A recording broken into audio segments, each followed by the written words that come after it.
हम लोग चलते थे, बस एक नारा लगता था कि हमें नफरत के बाजार में मोहब्बत की दुकान खोलनी है। मीडिया के साथी मुझसे कहते थे कि इमरान साहब आप सांसद बाद में हैं, पहले शायर हैं, राहुल गांधी के कंधे से कंधा मिलाकर चल रहे हैं, क्या कहेंगे? तब मैं कहता था कि जो हर जालिम से टकराएगी वो आंधी बनाऊंगा, जो हर जालिम से टकराएगी वो आंधी बनाऊंगा। नए अंग्रेज आए हैं, नया गांधी बनाऊंगा। मेरे भाई, वो आदमी नफरत के खिलाफ लड़ रहा है, वो आदमी नरेंद्र मोदी की उस सोच के खिलाफ लड़ रहा है जो डॉक्टर बाबा साहब अंबेडकर के संविधान को कुचलने की सोच है, मौलाना आजाद के सपनों के हिंदुस्तान को कुचलने की सोच है, जो महात्मा गांधी की जमहूरियत को कुचलने की सोच है। और अगर आपको लगता है कि यहां पश्चिम बंगाल की हुकूमत उसे रोक पाएगी, तो मुझे बताओ कि जब एसआईआर में आपका नाम काटा जा रहा था तो यह सरकार रोक पाई क्या?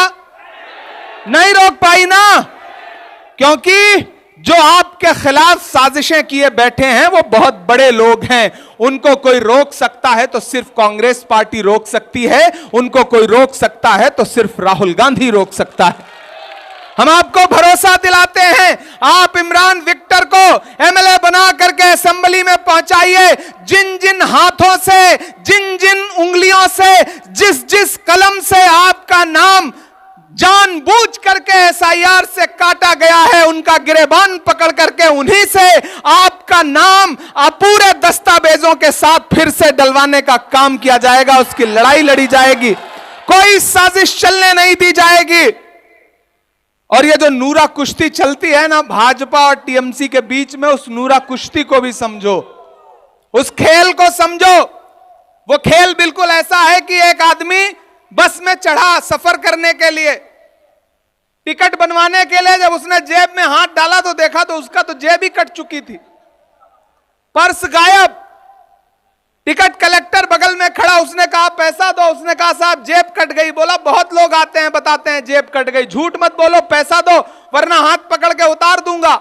इतने में पीछे एक आदमी बैठा था, वो खड़ा हो गया, उसने टिकट कलेक्टर से कहा आप सवारियों से बदतमीजी से बात नहीं कर सकते, टिकट की बात है, मुझसे पैसा लो, टिकट बनाओ। पैसा दे दिया।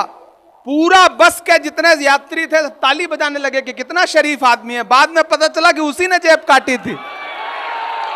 बिल्कुल यही नूरा कुश्ती चल रही है, इसलिए इनके झांसे में मत आना। और टीएमसी का कोई मंत्री, कोई विधायक आकर के कुछ बड़ी बड़ी बात करे ना, तो याद रखना कि वो एक इनका नेता एक गांव में पहुंचा, बोला गांव वालों चुनाव आ रहा है, आपकी बड़ी समस्याएं हैं, आओ आज सारी खत्म कर देता हूं। गांव वाले आपकी तरह भोले भाले थे, इकट्ठे हो गए, भुट्टे के खेत से निकल के आ गए। बोला समस्या बताओ। गांव वालों ने कहा साहब यहां कोई हॉस्पिटल नहीं है। जेब से मोबाइल निकाला, उंगलियों पे पता नहीं कौन सा नंबर डायल किया और लगा फोन पे हड़काने कि इस गांव में मैं आया हूं, चाकुलिया में खड़ा हूं, हॉस्पिटल नहीं है, अगर कल तक यहां हॉस्पिटल नहीं खुला तो सबको नौकरी खा जाऊंगा। ये कहकर के फोन जेब में रख लिया। गांव वालों से कहा देखा 1 मिनट में तुम्हारी पहली समस्या खत्म कर दी, दूसरी बताओ। गांव वालों ने कहा साहब हमारी दूसरी समस्या यह है कि गांव में कोई मोबाइल का नेटवर्क नहीं आता। इस तरह से आपको बेवकूफ बनाया जाता है, इसलिए इस झांसे में मत आना। तो चाकुलिया वालों, मुझे पता है आप हजारों की तादाद में इकट्ठा हैं, और जितना आप यहां हैं, मैं तो हेलीकॉप्टर से ऊपर देख रहा था, उतना ही लोग जाम में भी फंसे हुए हैं, सड़कों पर फंसे हुए हैं, या जानबूझ करके जाम लगा करके उन्हें रोक दिया गया है। लेकिन लोगों को इस ग्राउंड में आने से रोका जा सकता है, ईवीएम की बटन दबाने से नहीं रोका जा सकता। इसलिए चाकुलिया वालों, सियासत है, अदावत है, परिंदा है, शिकारी है। सियासत है, अदावत है, परिंदा है, शिकारी है, मगर इन सारी चीजों पर मोहब्बत अब भी भारी है। इसलिए मैं अपने इस भाई के लिए आपके सामने अपना दामन फैला के बस ये कहने आया हूं कि मैं आपसे एक एमएलए जितवाने की अपील कर रहा हूं, इमरान विक्टर को। आप इसे जितवा के भेजिए। ये एक एमएलए अगर 100 एमएलए पे भारी ना रहा तो फिर मेरी बात से पलट जाऊंगा। मैं आपको भरोसा दिलाता हूं और ये जो आपके बीच में आकर के बीजेपी का इसका उसका डर दिखाएंगे, किसी झांसे में मत आना। उनको आपने चुन के देख भी लिया है, जिन्होंने आपको भुट्टे के खेत में सोने पे मजबूर किया। ताली तो अगली बात पे बजनी है। जिन्होंने आपको भुट्टे के खेत में सोने पे मजबूर किया, 23 तारीख को उनका पॉपकॉर्न बना देना। बिल्कुल इस मूड के साथ जाना है बूथ पर कि इस बार कोई चूक नहीं करनी है, कोई गलती नहीं करनी है। किसी ने कहा है कि आग को पानी का डर बना रहना चाहिए।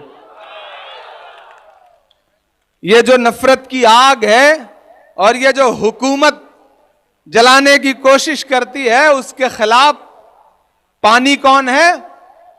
इमरान विक्टर है। तो इसका डर बना रहे। मैंने कहा ना, एक बहादुर आदमी की आवाज को पश्चिम बंगाल की असेंबली में पहुंचाओ। मैंने तब भी कहा था कि ये आपके मुद्दे पर यहां की असेंबली में लड़ेगा हमारा भाई, और आपको जरूरत पड़ेगी तो इंशाअल्लाह आपके मुद्दे पर ये असेंबली में लड़ेगा, और मैं देश की सबसे बड़ी पार्लियामेंट में लड़ूंगा। ये आपको भरोसा दिलाता हूं। इमरान विक्टर अकेला नहीं है, इमरान के साथ एक इमरान और खड़ा है। एक और एक मिलकर के 2 नहीं होते, एक और एक मिलकर के 11 होते हैं। समझ रहे हो ना?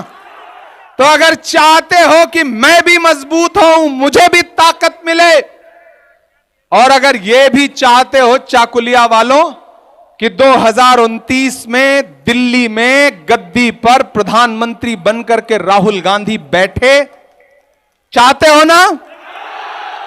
चाहते हो ना कि नरेंद्र मोदी को हटा करके 2029 में दिल्ली की गद्दी पर राहुल गांधी प्रधानमंत्री बन के बैठे? अगर चाहते हो तो उसकी शुरुआत अपने घर से करो। इमरान विक्टर को एमएलए बना करके पश्चिम बंगाल की असेंबली में पहुंचाने का काम करो, यहां से शुरुआत करो। क्योंकि इस देश में नरेंद्र मोदी की नफरत की राजनीति का मुकाबला ये छोटे छोटी पार्टियां नहीं कर सकती। अगर कोई कर सकता है तो उसका नाम राहुल गांधी है। याद करो वो दिन 7 सितंबर 2022, कन्याकुमारी में समंदर के साहिल पे खड़े हुए राहुल गांधी बस एक नारा लगाते हुए निकले थे कि नफरत छोड़ो भारत जोड़ो। मुझे नफरत के बाजार में मोहब्बत की दुकान खोलनी है। मैं चला हूं उनके साथ। यहां उमर बैठे हैं, वसी हैं, ये सारे लोग गवाह हैं इस बात के। इमरान विक्टर भी चले हैं उनके साथ।